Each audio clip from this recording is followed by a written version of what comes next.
Okay, so for today's vlog, ang gagawin natin itong Mitsubishi Expander, quarter panel, and yung rear right door niya. So ayan, nililihan na po natin yung lalataruin natin, tsaka yung gagawin po natin. Ayan, primer naman po tayo. Ayos na po natin siya.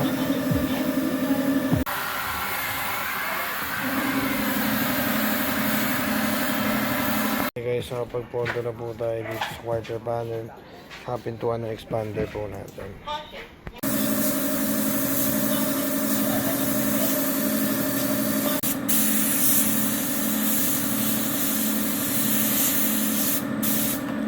Okay guys, bale ito po, na-finish na po natin yung expander natin.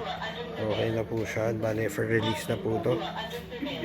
So again, ulitin ko sa mga inquiries, kung gusto nyo mag-inquire, Banitech Auto Restoration Facebook page. Meron din po kaming YouTube para sa mga videos po namin. Thank you.